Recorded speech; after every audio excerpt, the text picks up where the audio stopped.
Yo, what's up, y'all? It's Cone back here again today with another video.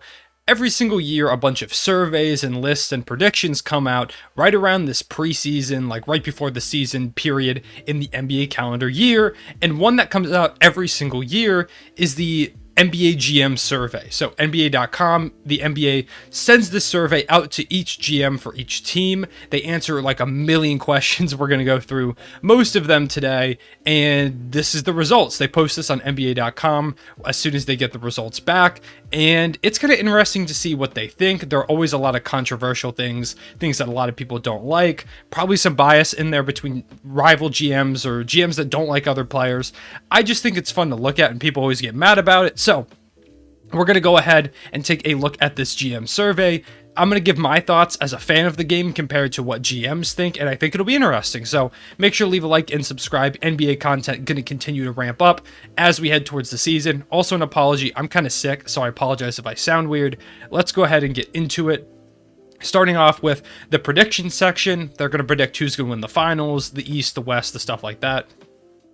So, first of all, who's going to win the 2022 NBA Finals? The Brooklyn Nets with 72% of the vote. 17% think the Lakers and 10% think the Bucks. This is pretty good. This is probably who the three favorite teams are.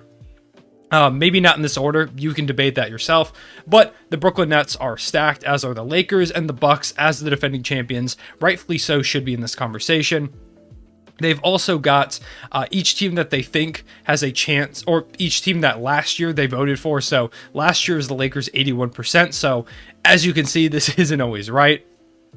In the Eastern Conference standings, Brooklyn and Milwaukee are consensus the 1 and 2 seeds, with a couple people thinking Miami. Then you've got Philly, Atlanta, Boston, Indiana. I'm surprised Chicago isn't up here at any point. I think that's a team that a lot of people are sleeping on. Last year, most people picked Milwaukee to win the East, so they knew what they were talking about. 80% think the Lakers are going to finish 1. It's a lot more spread out here in the West. You've got anything from the Lakers finishing 1 through 4 as a possibility. I do think they might sit some guys, so there is a chance that they don't play fully to their potential and don't end up getting that 1 seed. Utah makes sense, having been the 1 seed this past year. Phoenix, Denver, Golden State, LA, all at the 2 seed. I'm shocked so many people think the Clippers are the 2 seed without Kawhi Leonard, so that's interesting. A lot of people think Dallas is going to be the 4. A few think Portland, so it's all over the place. The West does feel pretty wide open, with a lot of teams being injured and kind of just unsure how it's going to go. Next section is for players, starting off with the MVP award. Most people think it's going to be Kevin Durant, closely followed by Luka Doncic. Then you've got Giannis, Joel Embiid, James Harden, and Steph Curry. Nobody thinks Jokic will repeat, which I'm not necessarily surprised about.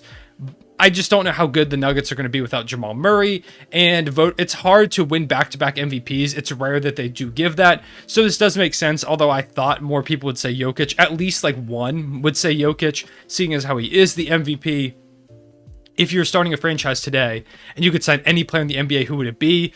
Luka or Giannis? I think this is pretty much the consensus. These are the two guys that I also would go with if I had to pick. Luka is someone that I think is going to be an all-time talent. Giannis already is an all-time talent and is still like pretty young compared to a lot of all-time talents that are currently in the league. So it makes sense. I think it should be one of these two guys. Last year it was these two guys as well. Which player forces opposing coaches to make the most adjustments? Steph Curry makes sense. Greatest shooter of all time. You have to know where he is at all times. Same with Kevin Durant, one of the best scorers of all time, impossible to guard. LeBron James, one of the greatest players, period, of all time. James Harden, one of the greatest scorers, once again, of all time. It's funny that him and KD are on the same team. It's kind of ridiculous. Giannis and Jokic. Cool to see Jokic come up here. Others receiving votes are Luka and Joel Embiid. I think Steph is the answer I also would give here, probably. Which player is most likely to have a breakout season this year? Jaren Jackson Jr. I'm surprised he's the number 1 option. I think that is a good pick. Ja Morant alongside of him, and he was out pretty much all season. Ja's gotten a lot better since the two of them really got a chance to play a full season together since Ja's rookie season.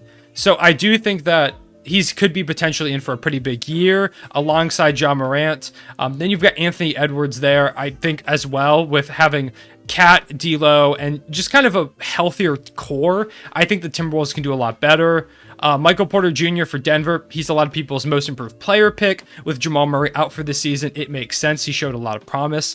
Darius Garland is someone that I also like here. I'm surprised Keldon Johnson is up here. John Morant, also surprised because I feel like what would a breakout season look like for John Morant, who's already pretty good, and then Kevin Porter Jr. So other people receiving votes, Shai Gilgeous-Alexander, who he did have a breakout season last year. He and Michael Porter Jr. were the top picks. You've got Terrence Mann, Lonzo Ball, LaMelo Ball, DeAndre Ayton.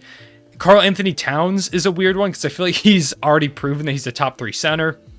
Now we've got positions. Who is the best point guard in the NBA? It's Steph Curry. I think it's kind of ridiculous that he only has 57% of the vote.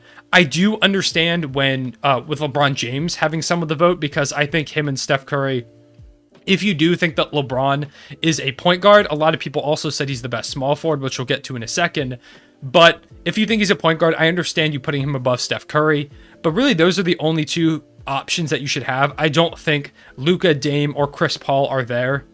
The best shooting guard in the NBA, it's James Harden. I really don't think this is much of a debate. I guess if you think James Harden's a point guard, maybe, but like no one voted for him as a point guard, so it's just James Harden. It is. Best small forward in the NBA, Kevin Durant, LeBron, Kawhi Leonard, all good answers. Best power forward in the NBA, it's Giannis. Some people also put LeBron James and Kevin Durant. The NBA is positionless, so it's kind of tough to figure it out. And the best center in the NBA, it is between Jokic and Embiid, with Giannis and I guess AD behind. Neither of them are centers, so I'm surprised someone put Giannis as a center. Anthony Davis is supposed to play more center this year, so maybe he can try and make an argument for that. Offseason moves, which he made the best moves overall this offseason. The Miami Heat are number 1. I'm surprised the Chicago Bulls are so far down, below like the Wizards. I like that the OKC Thunder are up there. I'm surprised that we are. Which one player acquisition will make the biggest impact? Kyle Lowry to Miami makes sense with them saying that the Heat made the best overall moves. I also think that's going to be huge, although I do think Russ to the Lakers could make a bigger impact, although maybe they're looking at it as the Lakers were already contenders, and now Russ just makes them more of contenders, while Kyle Lowry could elevate the Heat from like a solid team to like a contending team. So maybe that's what they're thinking there. Spencer Dinwiddie, I'm surprised, is on here, but shout out to Dinwiddie. Jonas Valanciunas, I like that he got a shout out.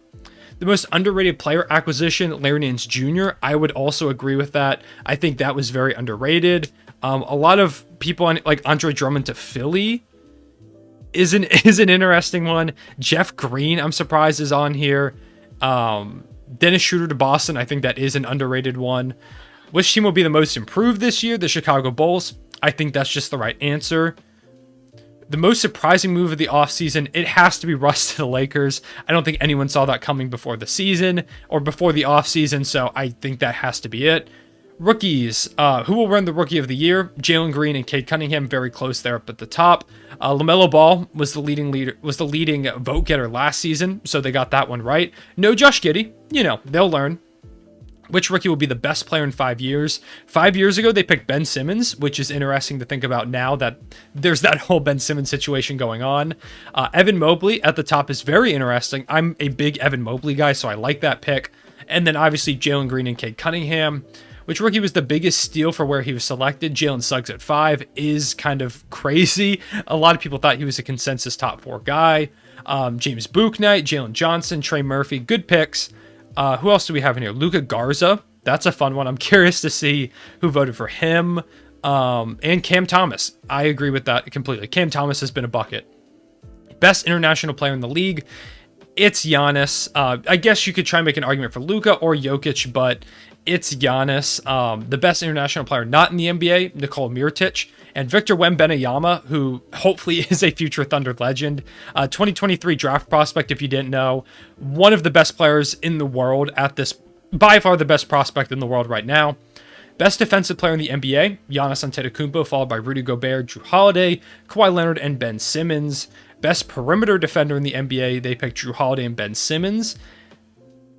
Interesting. I'm surprised that Jrue Holiday was 50%. I think he really got the respect that he kind of wasn't getting in past seasons. This past year, winning a championship. The best interior defender in the NBA, it's Rudy Gobert. the most versatile defender in the NBA, Giannis and Ben Simmons up at the top. LeBron James with 10% in the vote, I'm very surprised about, because I feel like it's kind of a consensus around the league that while LeBron can still have some good defensive possessions, he's not quite the player he once was. So I'm shocked that people picked him as the most versatile in the entire NBA. Best defensive team, Milwaukee Bucks and the Jazz. I agree with that. Best head coach, Eric Spoelstra, who was also the pick last season. So it's clear that nothing that happened over this past season was the fault of him in the eyes of the GMs. The head coach, that's the best manager or motivator of people, Monty Williams. I 100% agree. Best in-game adjustments, Tyronn Lue.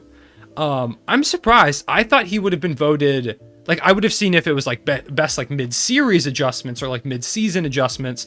I'm surprised they picked him as best in-game. I do think Tyronn Lue is a very good coach.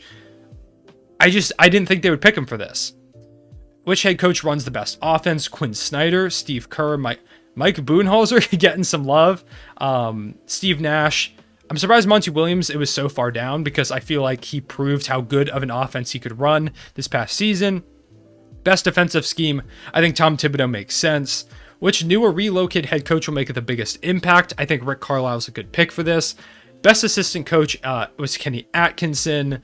Which active player will make the best head coach someday? Chris Paul. I think he would make a phenomenal head coach. And some miscellaneous stuff. Most fun team to watch, the Brooklyn Nets, the Warriors, the Hawks, the Hornets. I'm with this Hornets one, by the way. I'm a big Hornets fan. On League Pass, I'm watching them all the time.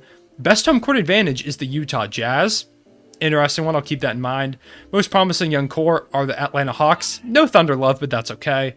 Most athletic player, Zion. Best pure shooter. The fact that Steph Curry doesn't have 100% is ridiculous. Fastest with the ball is De'Aaron Fox. Best at moving without the ball is Steph Curry. Best passer, LeBron James and Nikola Jokic tied. I think those are the two best passers. Campazzo gets some love down here.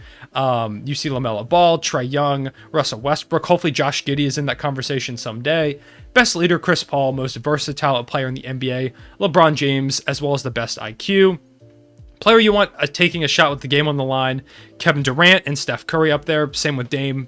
All these guys make sense. I'm shocked there's no Andre Iguodala. If you know, you know. And what rule most needs to change? Some people said transition fouls, coaches' challenges, free agency should be before the draft. The schedule should be changed, seeding playoffs, and the Elam ending. Interesting.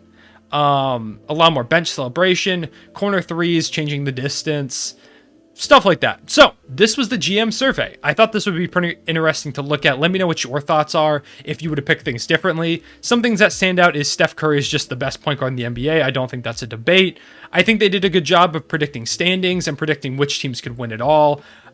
Same with a good prediction of which players they would keep or they would most sign if they were starting a franchise today with Luka and Giannis.